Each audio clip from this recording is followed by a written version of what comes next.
तो यहाँ पे स्वागत करता हूँ आप सभी को बहुत ही शानदार वीडियो के साथ। और यहाँ पे वीडियो है, हम लोग डिफरेंट जो है थेरेपी के ऊपर चर्चा करने वाले हैं।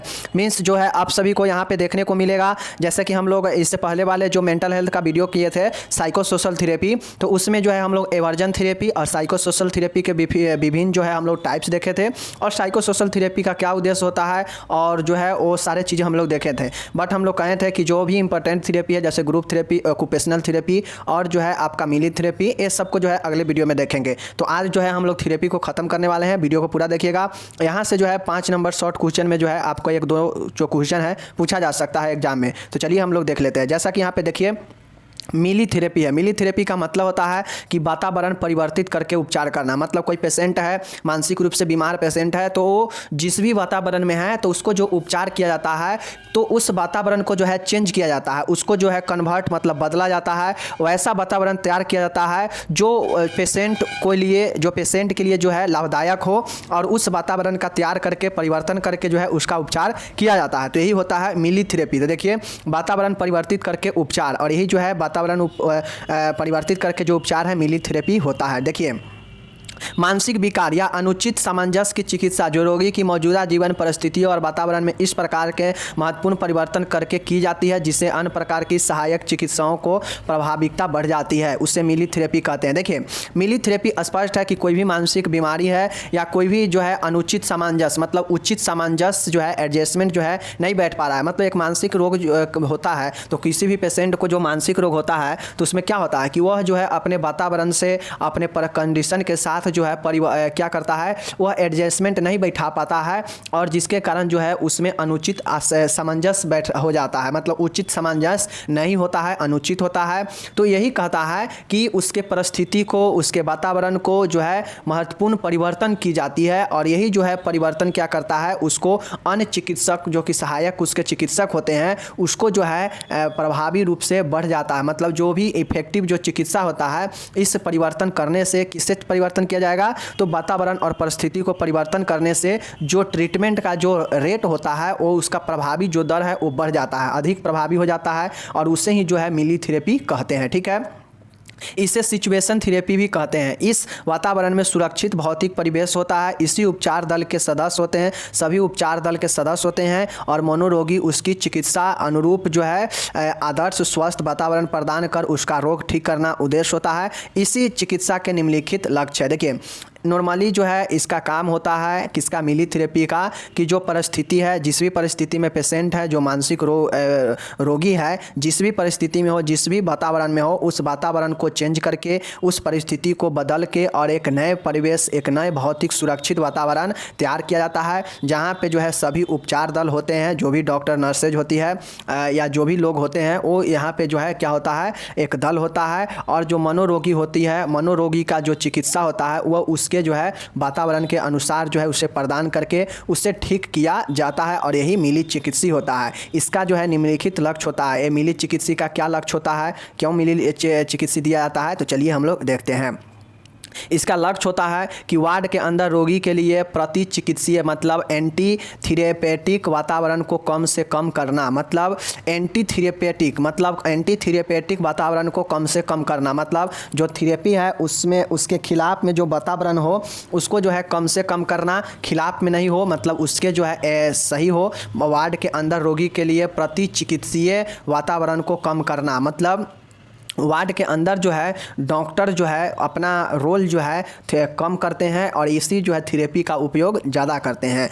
चिकित्सालयों में लंबे उपचार को प्रारंभिक आरोग्य लाभ में सहायता कर कम से कम करना। देखिए ये जो होता है, जो चिकित्सालय में लंबे उपचार तक जो चलता है, इस थेरेपी का यही मतलब होता है कि एक ऐसा वातावरण तैयार किया जाता है। इसका यही लक्ष्य होता है कि जो चिकित्सालय है वहाँ पर जो भी उपचार होगा तो उसका जो है लंबे समय तक जो है, अब चूँकि होता है कि जो पेशेंट होता है तो उसको एक बीमारी के लिए वर्षों लग जाता है, महीनों लग जाता है, और उसको जो है बार बार हॉस्पिटल जाना पड़ता है। बट इसका यही लक्ष्य होता है मिली थेरेपी का कि हॉस्पिटल में ही क्या किया जाता है, वातावरण तैयार किया जाता है वैसा, और पेशेंट को वहाँ ठीक किया जाता है, जिससे पेशेंट को भाग दौड़ जो है कम करना पड़ता है। ठीक है, ये सब है। उसके बाद है देखिए कि अनुकूलनशील व्यवहार, मतलब माल एडेप्टिव बिहेवियर को अनुकूलनशील जब हतोत्साहित करना हो तो मिली थेरेपी अपनाई जाती है। मतलब अनुकूलनशील व्यवहार जो को जब हतोत्साहित मतलब करना हो तो मिलीथेरेपी अपनाया जाता है। मतलब इस जब अनुकूल जो व्यवहार होता है उसको जब हतोत्साहित करना हो तो मिलीथेरेपी अपनाया जाता है। ठीक है, नेक्स्ट देखिए कि मनोरोगी को स्वतंत्र एवं लाभदायक वातावरण प्रदान करना जिसमें वह बात कर सके और अपने भावों और आवेगों के और व्यवहारों के प्रति जागरूकता प्राप्त कर सके। देखिए नॉर्मली इसका यही काम होता है, यही लक्ष्य होता है मिलीथेरेपी का कि एक ऐसे वातावरण तैयार करना, सुरक्षित वातावरण तैयार करना जहाँ जो भी मनोरोग है वो अपने भावनाओं को, अपने बातों को, अपने हर एक चीज़ों को वो सबके सामने रख सके और धीरे धीरे एक समान जीवन में जो है ढल सके और व्यतीत कर सके। इसीलिए ये वातावरण तैयार करके मनोरोगियों में बदलाव लाया जाता है और वही जो होता है मिलीथेरेपी होता है। मिलीथेरेपी का नाम ही है कि वातावरण चेंज करके उपचार करना। पांचवा है आत्मा दर सेल्फ एस्टीम के सुधार में सहायता करना। मतलब आत्मा दर मतलब उसके सेल्फ जो कॉन्फिडेंस है उसमें जो है सुधार करने में मदद करना, इसका जो है काम ही है। तो ये लक्ष्य जो है उतना आप लोग इम्पोर्टेंट नहीं समझिए। ठीक है, इम्पोर्टेंट जो है ये समझिए कि ये आखिर मिलीथेरेपी होता क्या है, मिलीथेरेपी का क्या लक्ष्य होता है। तो यही लक्ष्य होता है कि रोगियों को जो है चिकित्सालय में ज़्यादा जो है इधर से उधर करने से रोका जाए, जो एंटी थेरेपेटिक है उसका जो है कम किया जाए। उसके बाद जो है मनोरोगी को स्वतंत्र लाभ प्रदान करने के लिए, आत्मा दर में सुधार करने के लिए ये सब जो है यहाँ पे किया जाता है। ये समझ गए लक्ष्य इसका। चलिए अब देखिए मिलीथेरेपी क्या है। मिलीथेरेपी के सिद्धांत मतलब मिलीथेरेपी जो है किस सिद्धांत पर आधारित होता है। तो देखिए मिलीथेरेपी जो होता है आदर्श वातावरण से व्यक्ति में आदर्श भाव उत्पन्न होते हैं। देखिए मिलीथेरेपी निम्न सिद्धांतों पर आधारित है। मिलीथेरेपी किस सिद्धांत पर आधारित है, तो देखिए चूँकि यह वातावरण परिस्थितियों को बदलाव करता है और पेशेंट को एक नॉर्मल ज़िंदगी में लाने के लिए जो है सभी दल जो है वहाँ पे जो मनोचिकित्सक दल होते हैं वो क्या करते हैं, काम करते हैं, वातावरण को बदल के पेशेंट को एक नॉर्मल बनाने का कोशिश करते हैं। तो उनका यही काम होता है कि आदर्श वातावरण से व्यक्ति में आदर्श भाव उत्पन्न होता है। मतलब ये समझिए कि आदर्श वातावरण तैयार कीजिएगा तो उससे व्यक्ति में चाहे एक नॉर्मल ही पेशेंट क्यों नहीं ले लीजिए कि अगर कि कहीं शांत वातावरण बिल्कुल फ्रेश वातावरण में जब कोई नॉर्मल व्यक्ति भी जाता है तो उसको एक अलग ही एहसास मिलता है। तो उसी प्रकार से अगर जो मानसिक रूप से पीड़ित व्यक्ति है अगर उसको एक आदर्श वातावरण में ढाला जाए, ले जाया जाए तो उसको तो और अच्छा ही लगेगा। तो यही चीज़ है। दूसरा है भारतीय व्यवस्था प्रजातांत्रिक व्यवस्था है, अतः रोगी के लिए उत्पन्न वातावरण में प्रजातंत्र के आदर्शों को ध्यान में रखा जाता है। देखिए अब भारत में जो है एक क्या है, प्रजातांत्रिक है। प्रजा मतलब यहाँ लोगों का शासन होता है। सरकार सिर्फ एक अपना नियम चलाने के लिए रहता है, लेकिन जनता क्या करता है, शासन करता है। तो जनता जो है उसी को प्रजातांत्रिक व्यवस्था बोलते हैं। अब इसमें जो है सभी को ख्याल रखा जाता है। तो उसी प्रकार से उत्पन्न जो भी वातावरण है उसमें जो है इसके आदर्शों का भी ध्यान रखा जाता है कि रोगी का भी क्या लो है, रोगी का भी क्या अधिकार है। समझ रहे हैं ना। चलिए नेक्स्ट है बदले वातावरण में रोगी अपनी चिकित्सा स्वयं करने लगते हैं। देखिए जो बदला हुआ वातावरण होता है उसमें जो रोगी होता है ये खुद से अपना जो है चिकित्सा को करने लगता है। ठीक है, निर्णय लेने की क्षमता आत्मविश्वास को सुधारती है। निर्णय लेने की जो क्षमता होती है इस सिद्धांत में ये होता है कि व्यक्ति अपने आप से जो है चिकित्सा करने लगेगा, आत्मविश्वास में उसको सुधार होने लगेगा तो आत्म क्षमता बढ़ेगा ही। उसके बाद है सामाजिक एवं प्रजातांत्रिक व्यवस्था के अनुरूप व्यवहार करने के लिए इस प्रकार के आदर्श वातावरण से व्यक्ति की विचारधारा व व्यवहार को बदला जा सकता है। अब इसका ये भी सिद्धांत इस सिद्धांत पर काम इस करता है कि जो सामाजिक और जो प्रजातांत्रिक व्यवस्था है उसके अनुरूप व्यक्ति को ढालना है, क्योंकि मानसिक रोगी तो विचित्र होता है, सबसे अलग दिमाग का होता है। तो एक सामाजिक और प्रजातांत्रिक व्यवस्था में कैसे वो व्यक्ति अपने आप को सामंजस्य बैठा पाएगा, इसके लिए आदर्श वातावरण में व्यक्ति को ढाला जाता है, बदला जाता है उसके विचारधारा को। समझ रहे हैं। चलिए पाँचवा यहाँ पे देखिए कि असहाय व्यक्ति सहायता के लिए अपने निकटतम व्यक्ति से सहायता की मांग करता है। और जो व्यक्ति होता है, जो असहाय व्यक्ति होता है, अपने आसपास के व्यक्तियों से सहायता मांगने का जो है वो प्रयास करता है अपने निकटतम व्यक्ति से। उसके बाद है कि सहायता मांगे जाने पर सक्षम व्यक्ति सुरक्षित वातावरण में प्रायः सहायता करने के तैयार हो जाते हैं। देखिए अब एक वातावरण जहाँ पे ऐसा वातावरण तैयार किया जाता है जहाँ पे साइकेट्रिक पेशेंट को रखा जाता है, तो धीरे धीरे जब पेशेंट नॉर्मल होने लगता है तो एक दूसरे को जो है हेल्प भी करने लगता है। तो जो है ये सब क्या होता है, ये जो है आपका ये सब सिद्धांत के अंतर्गत है। किसके सिद्धांत के अंतर्गत है? मिलीथेरेपी के सिद्धांत के अंतर्गत है। तो ये सब समझ गए। चलिए अब देखिए यहाँ पे कि मिली आइडियल डायनेमिक सेटिंग, मतलब जो है मिली आइडियल डायनेमिक सेटिंग, मतलब मिली थेरेपी के लिए जो है आप क्या क्या जो है इसका एक जो है डायनेमिक सेटिंग करेंगे। तो चलिए देखिए, सामूहिक गतिविधियों से रोगी की देखभाल करना, मतलब समूह में रह कर और रोगियों को देखभाल किया जाएगा, ऐसा जो है आइडियल डायनेमिक सेट किया जाएगा। नेक्स्ट है कि चिकित्सालय व्यवस्था में प्रजातंत्र के सिद्धांतों को अपनाना। अब जो भी पेशेंट है उसका जो भी अधिकार है उसको जो है सिद्धांतों को यहाँ पे देखरेख किया जाएगा, उसके अधिकार को। तीसरा है रोगी को स्वयं अपनी चिकित्सा के लिए प्रेरित करने वाली गतिविधियाँ करना। अब यहाँ पे जो रोगी होगा उसको जो है स्वयं से जो है उसका अपना देखरेख और स्वयं से वो चीज़ों को कर सके, इसके लिए जो है उसे प्रेरित किया जाता है। उसके बाद स्वतंत्र वार्तालाप का वातावरण प्रदान किया जाता है और फ्री जो है वार्तालाप कर सके इसके लिए वातावरण तैयार किया जाता है। समझ गए? चलिए नेक्स्ट है नर्स विभिन्न कार्यों को करने की स्वतंत्रता को सीमित करती है। अब नर्स जो है यहाँ पे बहुत सारे काम वो पेशेंट कर सकता है कि उसको अगर छूट मिल जाएगा तो इसलिए जो है उसे जो स्वतंत्रता है उसको देखकर नर्स जो है सीमित करती है कि कौन से काम करना है नहीं करना है। ठीक है। छठा है स्वास्थ्य कर्मियों और चिकित्सकों की सेवा को सीमित रखते हैं। और जो भी स्वास्थ्य कर्मी होते हैं और जो भी चिकित्सक होते हैं वो सेवाओं को जो है सीमित रखते हैं ताकि जो है पेशेंट ज़्यादा जो है पेशेंट जो है ज़्यादा आगे तक न सोचे, ज़्यादा आगे तक न बढ़े, इसलिए सेवाओं को और जो है सीमित रखते हैं यहाँ पे। तो ये हो गया आपका मिली थेरेपी। देखिए मिली थेरेपी बेसिकली ऐसा एक थेरेपी है जो वातावरण को चेंज करके, परिस्थितियों को चेंज करके पेशेंट को जो है ठीक करने का, उपचार करने का प्रयास किया जाता है, जहाँ पे जो मरीज होते हैं लगभग ठीक भी हो जाते हैं। इसका बहुत सारे सिद्धांत होगा कि मरीज के जो सिद्धांत होगा, अधिकार है, उसका ख्याल रखा जाएगा क्योंकि यह एक प्रजातांत्रिक है। तो इसमें जो लक्ष्य होगा, जो सिद्धांत होगा, आप लोग इसको लिख लीजिएगा वातावरण से रिलेटेड, और वहाँ पर जो भी वातावरण तैयार किया जाएगा वो पेशेंट के लिए होगा और वहाँ पर और सारे पेशेंट होगा जो कि रिकवर के समय से रिकवरी हो रहा होगा, तो एक दूसरे को हेल्प भी करेगा। तो ये सब जो चीज़ें हैं आपका मिली थेरेपी में काम आता है। समझ गए? चलिए नेक्स्ट है आपका व्यवहारिक थेरेपी, बिहेवियर थेरेपी। अब देखिए बिहेवियर थेरेपी क्या होता है। देखिए बिहेवियर थेरेपी व्यवहारात्मक चिकित्सा, देखिए व्यवहारात्मक चिकित्सा इसको कहा जाता है। बिहेवियर थेरेपी को व्यवहारात्मक चिकित्सा व्यवहार संशोधन की एक तकनीक है जो सीखने व अनुकूल के सिद्धांत पर आधारित होती है, जिसके अनुसार कुछ समायोजित व्यवहार को भी अनुकूल व शिक्षण द्वारा उचित व्यवहार में बदला जा सकता है।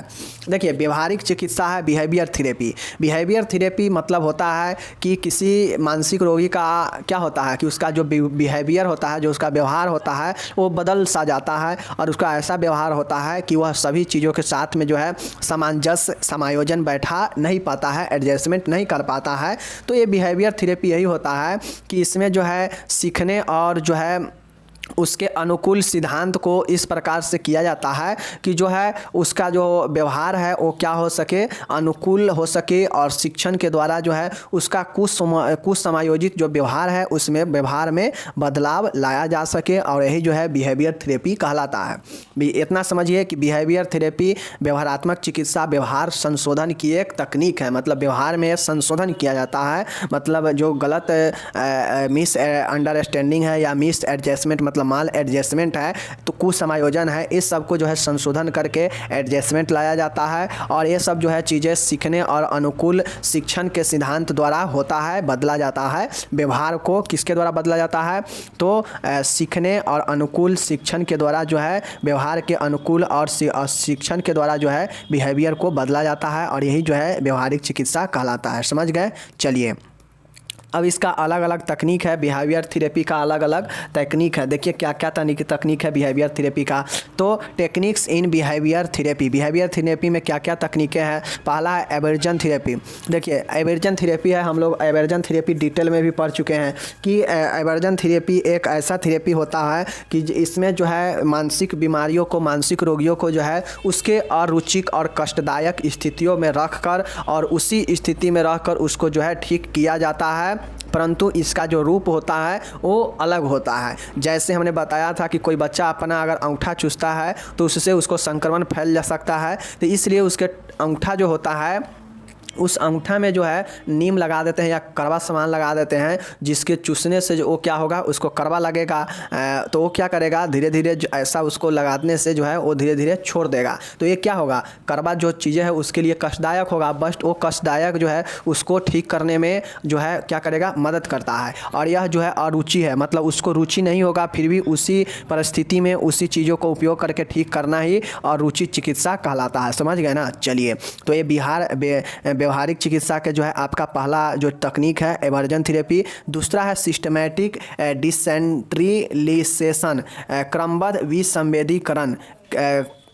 विसंवेदीकरण। देखिए, इस प्रक्रिया के अंतर्गत व्यक्ति को धीरे धीरे उस वातावरण या वस्तु के पास लेकर जाया जाता है जिसके कारण उसमें चिंता या भय उत्पन्न होता है। अतः व्यक्ति उस वस्तु द्वारा उत्पन्न चिंता, भय में कमी या भय को समाप्त करने में सक्षम होता है। देखिए, किसी व्यक्ति को अगर समझिए किसी चीज़ से भय लग रहा है, डर लग रहा है, तो अगर उस वस्तु के पास आप जाने से ही रोक देंगे, जाने से ही जो है मना कर देंगे और उस वस्तु के पास नहीं ले जाएंगे, तो आगे आने वाला समय में वो प्रॉब्लम से वो दूर नहीं, जबकि वो प्रॉब्लम से और ज़्यादा उसको दिक्कत हो जाएगा। क्योंकि जब जब उसके सामने कभी कभी ये तो एक लाइफ है, लाइफ में कब क्या होता है पता नहीं चलेगा। तो जो चीज़ से उसको भय है, डर है, और वो चीज़ ठीक है अभी मना कर दीजिएगा, अभी उसको नहीं देखने दीजिएगा कि इसको भय या डर लगता है या इसको चिंता होता है। मान के कभी वो उस चीज़ को देखेगा तो हो सकता है उससे ज़्यादा बाद में उसको डर लगे, क्योंकि वो कुछ दिनों तक उससे दूर हो चुका है और दूर होने वाले चीज़ों से और ज़्यादा डर लगता है। ठीक है, तो इसलिए क्रमबद्ध संवेदीकरण यही होता है कि इस प्रक्रिया में यही किया जाता है कि जो व्यक्ति मानसिक रूप से प्रॉब्लम होता है उसको धीरे धीरे जो है उसी वातावरण में या उसी वातावरण के पास लेकर जाया जाता है जिसमें उसको चिंता या भय सताता है। यानी कहा जाए, सीधी बातें हैं कि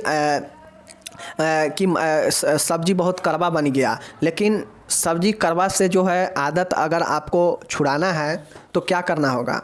अगर आप साफ जो है कड़वा सब्जी खाना छोड़ देंगे और बाई चांस कभी आगे जो है कड़वा सब्जी अगर बन गया तो क्या होगा, बहुत कस के कड़वा लगेगा आपको। अगर आप जो है कड़वा सब्जी छोड़ने के लिए या उसको सामान बनाने के लिए धीरे धीरे कड़वा सब्जी को आप जो है लेते रहेंगे तो एक समय ऐसा हो जाएगा कि कड़वा सब्जी जो है बिल्कुल आपको आसान लगेगा कि ये कड़वा है ही नहीं। बट अगर वहीं पे कड़वा सब्जी को अगर आप साइड कर देते और ज़िंदगी में कभी आपको अगर खाने को मिल जाता और खाते तो क्या होता कि आपको प्रॉब्लम भी करता और साथ में जो है आपको एक अलग से जो है आपको माइंड को अथी कर देता कि बहुत ज़्यादा तीत है, ये है वो है। इसलिए जो क्रमबद्ध संवेदनीकरण है इसमें ही होता है कि यह एक ऐसी प्रक्रिया होता है जिसमें व्यक्ति को उसी वातावरण में ले जाया जाता है, पास लेकर जाया जाता है जिस वातावरण से उसको डर या भय लगता हो, या जिस स्थिति से उसको वहीं में ले जाकर और जो है उसको उस भय या चिंता को कम करने का कोशिश किया जा सकता है या उसको सक्षम बनाया जाता है। तो ये दूसरा हो गया क्रमबद्ध संवेदीकरण, समझ गए। सिस्टमेटिक डिसेंट्रिलिसेशन, तो ये समझ गए। अब हम लोग यहाँ पे देखते हैं फ्लूडिंग थेरेपी। ये सब बिहेवियर थेरेपी के प्रकार है। पहला हम लोग क्या देखे हैं, पहला एवर्जन देखे हैं, दूसरा हम लोग क्या देखे हैं, सिस्टमेटिक देखे हैं, और तीसरा क्या देखे हैं, फ्लडिंग थेरेपी। देखिए, इस विधि में व्यक्ति को सीधे तनाव उत्पन्न करने वाली परिस्थितियों में डाल दिया जाता है। कुछ समय पश्चात धीरे धीरे व्यक्ति का तनाव कम हो जाता है, अतः व्यक्ति में तनाव या भय की स्थिति समाप्त हो जाती है। देखिए, फ्लडिंग थेरेपी है तो जैसे हम आपको पढ़ाए हैं ना ऊपर में कि कड़वा सब्जी बना दीजिए और कड़वा सब्जी बना दीजिएगा, और व्यक्ति जिसको कड़वा अगर लगता हो तो सकता है कड़वा बना दीजिएगा तो 2-3 दिन 4 दिन खाएगा तो उसको बहुत ज़्यादा कड़वा लगेगा। बट अगर उसको डेली उसके बाद अगर कड़वा उसको मिलने लगेगा तो धीरे धीरे वो उसको क्या हो जाएगा, लत पड़ जाएगा, आदत पड़ जाएगा, फिर उसको ऐसा सब्जी कहीं भी मिलेगा तो उसको दिक्कत नहीं होगा। सेम एज यही है फ्लडिंग थेरेपी। फ्लडिंग थेरेपी में भी इस विधि में व्यक्ति को जो मानसिक रूप से प्रॉब्लम में हो उसको क्या किया जाता है, ऐसा परिस्थिति तैयार किया जाता है जहाँ पे सिर्फ और सिर्फ टेंशन उत्पन्न करने वाला परिस्थिति हो, और उसी में जाके उसको जो है डाल दिया जाता है। और उसमें जब उसको डाल दिया जाता है तो चूँकि जो मानसिक रूप से प्रॉब्लम वाला, मानसिक रूप से जो ग्रस्त व्यक्ति होगा उसके अंदर तो कुछ समायोजन होगा, स्ट्रेस होगा, बहुत सारी चीज़ें होगा मानसिक बीमारी वाला, तो वो जो है उसमें जाते ही क्या होगा कि धीरे धीरे शुरू में तो उसको दिक्कत होगा, बट धीरे धीरे उस तनाव वाले परिस्थिति में ही ही क्या हो जाएगा कि वो सब चीज़ सीख जाएगा और जो है उसको बिल्कुल नॉर्मल लगने लगेगा वो बातें सब, और वही जो है आपका क्या हो जाएगा, फ्लडिंग थेरेपी हो जाता है। और इस प्रकार से जो व्यक्ति के अंदर डर और जो चीज़ें रहेगा वो समाप्त हो जाएगा। तो ये फ्लडिंग थेरेपी हो गया। चलिए तीसरा यहाँ पे देखिए कि संज्ञात्मक व्यवहारिक चिकित्सा, cognitive behaviour therapy. Cognitive behaviour therapy क्या होता है, संज्ञानात्मक व्यवहारिक चिकित्सा कि इस विधि में व्यक्ति में अंतर्दृष्टि का विकास कर उसके असमान व्यवहार को सकारात्मक व्यवहार में परिवर्तित किया जाता है। तीसरा है कॉग्निटिव बिहेवियर मतलब संज्ञानात्मक बिहेवियर चिकित्सा। तो देखिए संज्ञानात्मक व्यवहारिक चिकित्सा वो चिकित्सा होता है जिसमें व्यक्ति के अंदर ही जो है ऐसा दृष्टि, ऐसा विकास किया जाता है जो उसके जो है जो भी असमान व्यवहार है, मतलब जो भी मानसिक क्रिया है जो अभी डिस्टर्ब चल रहा है उसको जो है सकारात्मक व्यवहार में परिवर्तित किया जाता है। उसके अंतर्दृष्टि का विकास करके, अंतर्दृष्टि मतलब अंदर के दृष्टि को उजागर करके असमान व्यवहार को समाप्त करके सकारात्मक व्यवहार लाया जाता है, और वही जो है संज्ञानात्मक व्यवहार चिकित्सा होता है। तो ये 4 पॉइंट हम लोग यहाँ पे देख चुके हैं। पांचवा यहाँ पे है देखिएगा कि पांचवा है आराम चिकित्सा, रिलैक्सन थेरेपी। देखिए यह विधि तनाव को कम करने का आसान तरीका है। यह विधि क्या है, तनाव को कम करने का जो है आसान तरीका है जिसमें स्वयं व्यक्ति अकेला संपन्न कर सकता है। इसमें व्यक्ति शारीरिक व मानसिक रूप से विश्राम अथवा अवस्था में रहता है जिससे क्रम क्रियाशीलता के कारण उसके तनाव में कमी आती है। देखिए पांचवा है बिहेवियर थेरेपी का कि आराम चिकित्सा, रिलैक्सन थेरेपी। अब इस विधि में जो होता है कि जो तनाव होता है, तनाव को कम करने के लिए या तनाव को कम करने का आसान तरीका होता है क्या चीज़, आराम तकनीक, आराम थेरेपी, जिसमें जो व्यक्ति होता है स्वयं से भी इसको कर सकता है कि अच्छे से जो है आराम नींद लेकर विश्राम करके वह जो है क्या करेगा कि जो क्रियाशीलता एक्टिविटी है उसमें कम होगा आराम करने से, और जब वो आराम करने से जो है उसका क्रियाशीलता कमेगा तो उसके अंदर तनाव भी कमेगा। क्योंकि जानते हैं कि जब भी हम एक्टिव रहते हैं तो हमारा दिमाग ज़्यादा सोचता है किसी भी चीज़ के बारे में, बट जैसे ही सोते हैं तो जो है ज़्यादा सोचना बंद कर देता है, दिमाग भी रेस्ट करने लगता है, और यही जो है आराम चिकित्सा भी यहाँ पे प्रभावी होगा।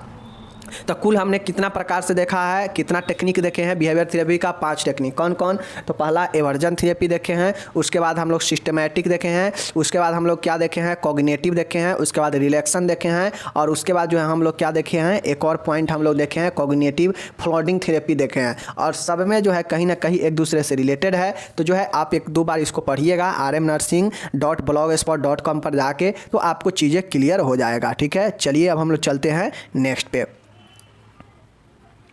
ठीक है, चलिए देखिए ये थोड़ा आपको जटिल लगता होगा मैं मानता हूँ, बट इसके लिए आप थोड़ा पढ़ेंगे तो आसान हो जाएगा। ठीक है, चलिए ऑक्यूपेशनल थेरेपी क्या होता है। देखिए ऑक्यूपेशन क्या है कि जो भी व्यक्ति जिस भी कार्य में हो, जिस भी बिजनेस में हो, जिस भी व्यवसाय में हो, उसको उसी व्यवसाय, उसी कामों में, उसी काम देकर, वही काम में रख कर उसको ठीक करना, यही जो है ऑक्यूपेशनल थेरेपी होता है। जैसे देखिए यह एक व्यवसाय व चिकित्सीय पद्धति है। क्या है, यह व्यवसाय व चिकित्सीय पद्धति है जिसका संबंध व्यवसाय के माध्यम से स्वास्थ्य और स्वास्थ्य को उन्नत बनाने से पूर्ण है। देखिए व्यावसायिक चिकित्सा का मतलब है कि यह एक व्यवसाय चिकित्सा पद्धति है जिसका संबंध होता है, जिसका मतलब होता है कि व्यवसाय के माध्यम से स्वास्थ्य और स्वास्थ्यता को उन्नत बनाने से पूर्ण होता है। मतलब व्यवसाय के थ्रू स्वास्थ्य को उन्नत बनाना, बेहतर बनाना, यही जो है आपका व्यवसायिक चिकित्सा के अंतर्गत होता है। व्यावसायिक चिकित्सा एक योजनाबद्ध उद्देश्यपूर्ण प्रक्रिया है। जो व्यावसायिक चिकित्सा होता है यह एक जो है प्लानिंग पूर्ण होता है, एक पर्पज वाला होता है, मतलब एक उद्देश्य पूर्ण होता है, एक जो है योजनाबद्ध होता है प्रक्रिया। इसमें रोगी को प्रदान किए गए कार्यों के माध्यम से व्यक्ति में नई कौशल व कलाओं के विकास में सहयोग किया जाता है। इससे व्यक्ति को मनोसामाजिक, आर्थिक, शारीरिक लाभ होता है। देखिए ऑक्यूपेशनल थेरेपी का मतलब आप लोग समझे, अभी नहीं समझे होंगे, मैं बताता हूँ कि जिसका जो व्यवसाय है, जिसका जो काम है, यहाँ पे बिजनेस की बात नहीं है कि दुकान कर लेगा और उससे ठीक किया जाएगा, ऐसा नहीं है। मतलब जिसका जो बिजनेस है, जिसका जो व्यवसाय है, ऑक्यूपेशन है, मतलब पेशा है। जैसे डॉक्टर का पेशा डॉक्टरी, नर्स का पेशा मरीजों का देखना, दुकानदार का पेशा दुकान चलाना। इसी प्रकार से अनेक लोगों का, फार्मर का जो क्या पेशा है, खेती बाड़ी करना। इसी प्रकार से हर एक जो है लोगों का अलग अलग अपना पेशा होता है। तो यहाँ पे जो ऑक्यूपेशनल ऑक्यूपेशनल थेरेपी होता है यही कहता है कि आपको वही पेशा में यह एक ऐसी प्रक्रिया होती है जो बिल्कुल योजनाबद्ध होता है और उद्देश्यपूर्ण होता है, जिसका उद्देश्य क्लियर होता है और योजना बना होता है कि लोगों को उसके व्यवसाय में, व्यक्ति को उसके व्यवसाय में रहकर और कार्यों को और ज़्यादा जो है रोमांचित बनाकर और उसके अंदर इसलिए ये सब चीज़ें किया जाता है ताकि उसके अंदर जो है आर्ट में, स्किल में चेंजेज लाया सके, विकास हो सके, नए चीज़ों को सीख सके और गलत चीज़ों को जो है वो भूल सके। इसके लिए जो है उसको जो है क्या होता है कि मनोसामाजिक मतलब जो साइको सोशल होता है, जो इकोनॉमिक होता है और जो शारीरिक लाभ होता है, क्योंकि अगर कोई अपना पेशा में काम करते रहेगा तो क्या होगा, उसको आर्थिक मतलब पैसा भी मिलेगा और शारीरिक भी उसका क्रिया चलते रहेगा तो शरीर का भी लाभ मिलेगा और समाज में भी उसको उन्नति मिल सकता है। तो एक प्रकार से ये चिकित्सा उसके व्यवसाय में रह कर ही और उसको इस प्रकार से दिया जाता है जिससे वो व्यक्ति क्या होता है, अपने आप को जो है क्या करता है, शारीरिक लाभ भी मिलता है, उसको आर्थिक लाभ भी मिलता है क्योंकि काम करेगा अपने पैसे में रख के तो हो सकता है उसको पैसे भी मिले और व्यक्ति को समाज में इज्जत भी मिलने लगता है। तो ये व्यवसायिक चिकित्सा हो गया, समझ गए। यह एक उद्देश्यपूर्ण और योजनाबद्ध जो है प्रक्रिया होता है जिसमें जो भी चीज़ें प्रदान किया जाता है वह नई चीज़ों को सीखने, नई कौशल कलाओं को सीखने और विकास में सहयोग देने के लिए ये ऑक्यूपेशनल थेरेपी किया जाता है, समझ गए। चलिए अब इसका उद्देश्य देखते हैं कि इसका उद्देश्य क्या होता है ऑक्यूपेशनल थेरेपी का। तो देखिए यहाँ पे ऑक्यूपेशनल थेरेपी का क्या उद्देश्य होता है, रोगी का पुनर्वास में सहयोग करना। देखिए यहाँ पे जो ऑक्यूपेशनल थेरेपी का उद्देश्य होता है कि ऑक्यूपेशनल थेरेपी होता क्यों है, तो ऑक्यूपेशनल थेरेपी का सीधा सीधा मतलब होता है कि रोगी को पुनर्वास करने में सहायक होना, ठीक है, मतलब रिहेबिलिटेशन का। रोगी को योग्यताओं को कौशल पहचानना, मतलब रोगी में कौन सा कौशल है वो अपना पेशा में काम करेगा तब ना पता चलेगा, तो उससे उसके कौशल को पहचान होता है। उसके बाद है रोगी की आवश्यकताओं को पहचानना, रोगी की क्या आवश्यकता है, वो अपना व्यवसाय करेगा, अपना जो है पेशा में काम करेगा तो दो ढेउआ पैसा मिलेगा तो उससे उसका आवश्यकता भी पूरा होगा, तो इससे वो अपने आवश्यकताओं को भी पहचान पाएगा, ठीक है। नेक्स्ट है कि रोगी को सामाजिक, शारीरिक और आर्थिक रूप से आत्मनिर्भर बनाना। अब ऑक्यूपेशनल थेरेपी में होता है कि वो उसको जो है खुद से काम करेगा तो शारीरिक लाभ भी मिलेगा, आर्थिक लाभ भी मिलेगा और सामाजिक में भी उसको जो है इज्जत मिलने लगेगा, ठीक है। ये चीज़ है। पांचवा है रोगी की सामाजिक कार्यों में रुचि बढ़ना, और जो पहले रोगी मानसिक रूप से प्रॉब्लम था तो उसको जो है ये जो ऑक्यूपेशनल थेरेपी है ये उसको जो है काम करने में भी रुचि बढ़ाता है, क्योंकि यह जो है काम में रहकर ही लोगों को उसके कामों में रखकर ही उसको ठीक कराया जाता है, नए कौशल सिखाया जाता है, नए कलाओं के बारे में ज्ञान विकास होता है, तो वो जो है ऑक्यूपेशनल थेरेपी यही होता है। छठा है रोगी के असमान व्यवहार को स्वीकारात्मक व्यवहार में परिवर्तित करता है, और जो पहले से मरीज को टेंशन वगैरह और सारे चीज़ें जो है हो रहा था वो जो है अलग हटकर वो जो है अपने स्वीकारात्मक जो सब स्वीकार पाता हो वैसा उसका भी है बन जाता है, सबके लायक हो जाता है, ठीक है। सातवां है, यहाँ पे देखिए सातवां पॉइंट क्या है कि रोगी की समाज में भूमिका निर्धारण करना, मतलब रोगी का समाज में क्या भूमिका है इसका जो है उसके ऑक्यूपेशन से, पेशा से जो है पता चलता है, ठीक है। आठवां है रोगी के आत्मविश्वास में वृद्धि करना, जो रोगी है उसका आत्म जो विश्वास है, सेल्फ कॉन्फिडेंस है, उसको क्या करना, वृद्धि करना, क्योंकि अगर हम अपने कामों को नहीं करेंगे, नहीं जानेंगे तो हम कैसे जानेंगे कि हमारे अंदर कितना जो है सेल्फ विश्वास जो है मतलब आत्मविश्वास से है, तो इसको वृद्धि करने के लिए भी ये ऑक्यूपेशनल थेरेपी किया जाता है। तो ये आपका यहाँ पे हुआ। और कुछ पॉइंट है, देखिए रोगी को समाज हेतु उत्पादक बनाना, मतलब जो रोगी है उसको समाज हेतु जो है उत्पादक बनाना, मतलब यूजफुल बनाना। 10वां है व्यक्ति के तनाव में कमी करना व इच्छाओं को संतुष्टिकरण में सहायक करना। अब रोगी चूँकि अपने काम में लग जाएगा, अपना काम अच्छे से करने लगेगा तो धीरे धीरे वो उसका एक कंटिन्यूटी बन जाएगा, अपने पेशा के साथ जुड़ जाएगा, तो उसका जो आत्मा है धीरे धीरे एक नॉर्मल होने लगेगा, तनाव कम होगा और उसे संतुष्टि मिलने लगेगा। 11 है व्यक्ति की संप्रेषण क्षमताओं में सुधार करना, चूँकि व्यक्ति अपने कामों में ज़्यादा ध्यान देगा इसलिए वो बात भी कम करेगा और उसका जो है चीज़ें क्या होगा, अच्छा होने लगेगा, ठीक है। रोगी में स्वयं का जो इवैल्यूएशन करने का है, मूल्यांकन करने का जो क्षमता है वो भी बढ़ जाएगा, ठीक है।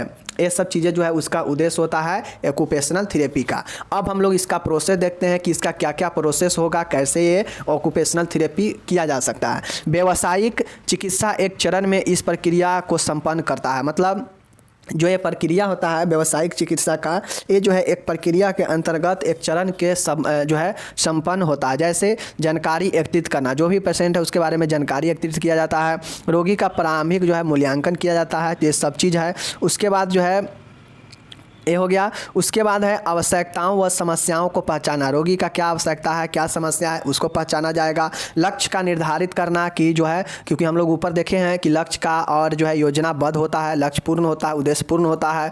कार्य योजना बनाना, योजनाओं का क्रियान्वयन करना, ये सब जो है इसमें होता है। और 7वां पॉइंट है कि योजनाओं विकास का निरंतर मूल्यांकन करना व कार्य की पुनरावृत्ति करना, परिणाम मापना और नए लक्ष्यों का निर्माण करना, ये इस प्रक्रिया के अंतर्गत होता है। रोगी की छुट्टी हेतु योजना बनाना, मतलब एक पेशेंट को जो है इन सारे प्रोसेस में किया जाता है। कौन कौन से प्रोसेस है एक बार देख लीजिए। और जैसे देखिए, रोगी के बारे में जानकारी एकत्रित किया जाएगा। रोगी का जो है प्रारंभिक इवैल्यूएशन मतलब मूल्यांकन किया जाएगा रोगी की जानकारी लेने के बाद। उसके बाद आवश्यकताओं और समस्याओं का जो है पता लगाया जाएगा कि पेशेंट का जो है क्या आवश्यकता है, समस्या का क्या जो है कारण है।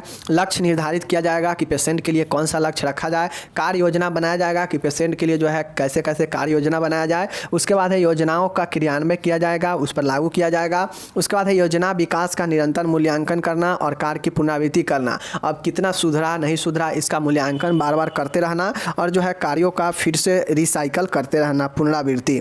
उसके बाद है अब उसका रिजल्ट देखेगा, परिणाम देखेगा, मापेगा और नए लक्ष्यों का निर्माण करेगा और साथ ही रोगियों को छुट्टी हेतु योजना बनाएगा। तो ये आपका जो है नए पॉइंट यहाँ पे समाप्त होता है। प्रक्रिया समीक्षा करना भी इसी में है। अब हम लोग चलिए ग्रुप थेरेपी के बारे में देखते हैं कि ग्रुप थेरेपी क्या होता है। ठीक है, समूह चिकित्सा, और ये लास्ट है, बहुत ही इंपॉर्टेंट है, अच्छे से देखिएगा ग्रुप थेरेपी के बारे में।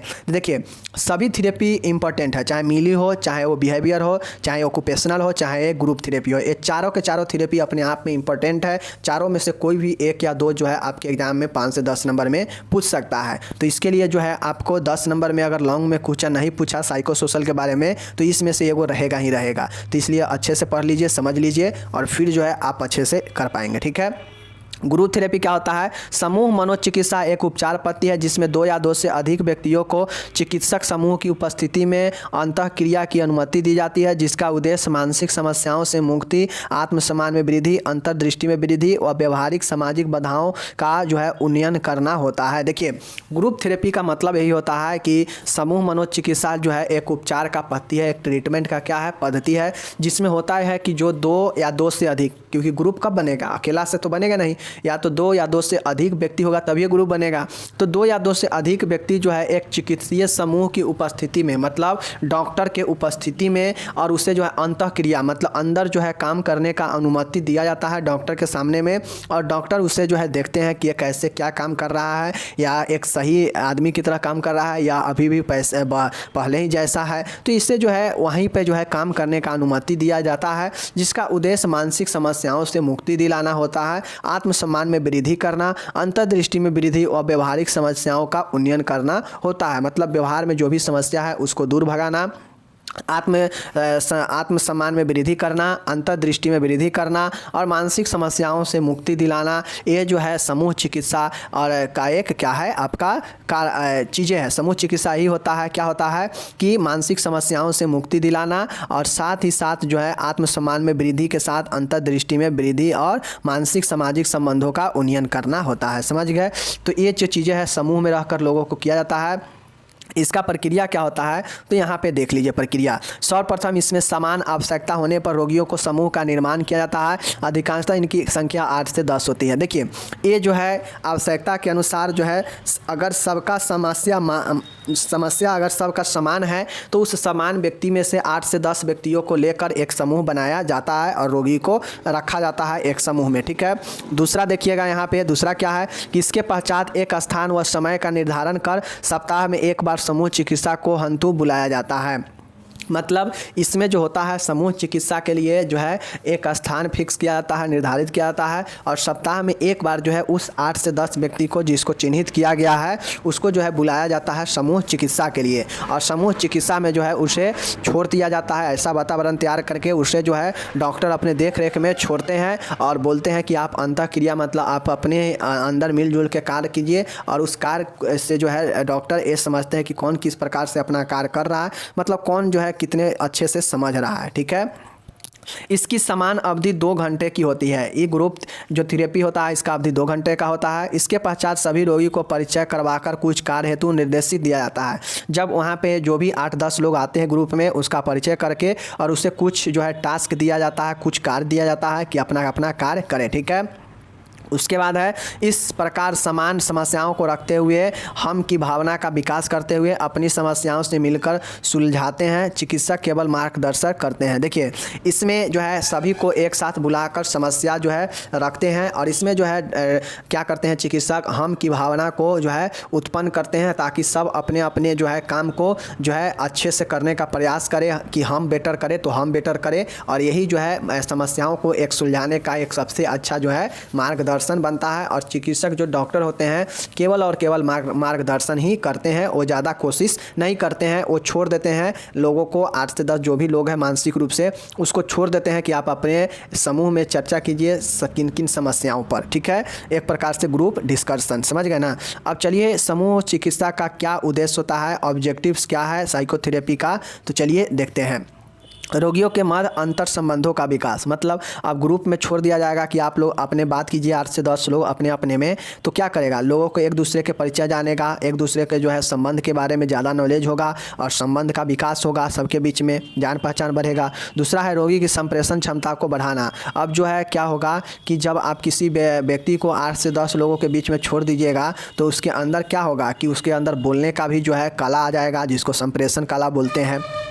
नेक्स्ट आपका है यहाँ पे कि रोगी की मानसिक समस्याओं को स्वयं के द्वारा हल करने में सहायता करना। अब जो भी रोगी की मानसिक समस्या है इस ग्रुप थेरेपी के द्वारा उसको ग्रुप में छोड़ा जाता है कि वो अपने समस्याओं को स्वयं के द्वारा ही हल कर सके, अपने जो भी उसका समस्या है खुद से उसको निपटारा कर सके। ठीक है। चौथा है रोगियों के मध्य हम भावना को विकसित करना। रोगियों के मध्य जो है हम की भावना विकसित किया जाता है ताकि वह जो है सब अपने अपने को अच्छा दिखाने का कोशिश करे कि हम बेटर है तो हम बेटर है, समझ गए। पांचवा है रोगी के मध्य विचारों, भावनाओं, दृष्टिकोण के आदान प्रदान को बढ़ावा देना। अब जो रोगों के मध्य मतलब जो रोगी है उसके मध्य में जो भी थॉट, जो भी उसका इमोशन, जो भी दृष्टिकोण है एक दूसरे के बीच में आदान प्रदान जो कर रहा है, मतलब एक दूसरे का जो परिचय कर रहा है उसको बढ़ावा देना, उससे मोटिवेट करना, ये जो है क्या होता है, काम होता है। नेक्स्ट है छठा क्या है कि रोगियों में अंतर्दृष्टि का विकास करना, मतलब रोगी के अंदर जो है उसके आंतरिक खुद में विश्वास जगाना, ये इसका उद्देश्य होता है ग्रुप थेरेपी का। सातवां है रोगियों के सामाजिकरण में सहायता करना, मतलब समाज के निर्माण में सहायता करना, ये जो है एक दूसरे से जुड़ कर रहना, ये जो है रोगियों को सहायता करता है। ठीक है। तो यहाँ पे आपका ग्रुप थेरेपी का 4 जो थेरेपी था इंपॉर्टेंट, मिली थेरेपी, उसके बाद हम लोग देखे हैं मिली थेरेपी के बाद देखें ऑक्यूपेशनल, बिहेवियर और ग्रुप, तो ये चारों बढ़िया से पढ़ लीजिएगा। हम जो है rmnursing.blogspot.com पर इसको लिख देंगे, PDF भी दे देंगे। PDF से अच्छा रहेगा आप जाके एक बार वहाँ पे सबको पढ़ लीजिएगा खुद से, तो चीज़ें जो है समझ में आ जाएगा, ध्यान में रहेगा और रिवीजन करते रहिए। लास्ट में मैं बताना चाहूँगा कि जो भी अच्छे स्टूडेंट है रिवीजन कीजिए। मैंने इस सप्ताह में जितना भी पढ़ाया है MSN2 से और MHN मतलब मेंटल हेल्थ नर्सिंग से, उसका जो है आप कल रविवार है तो कल ऑब्जेक्टिव आएगा, इसलिए टोटल सब्जेक्टिव का आप लोग एक बार रिवीजन कर लीजिए, जिससे जो है चीज़ें नहीं याद हो तो उसका एक बार रिवीजन होने से दिमाग में आ जाए कि कहाँ दिक्कत हो रहा है। ठीक है, चलिए मिलते हैं अगले वीडियो में, धन्यवाद।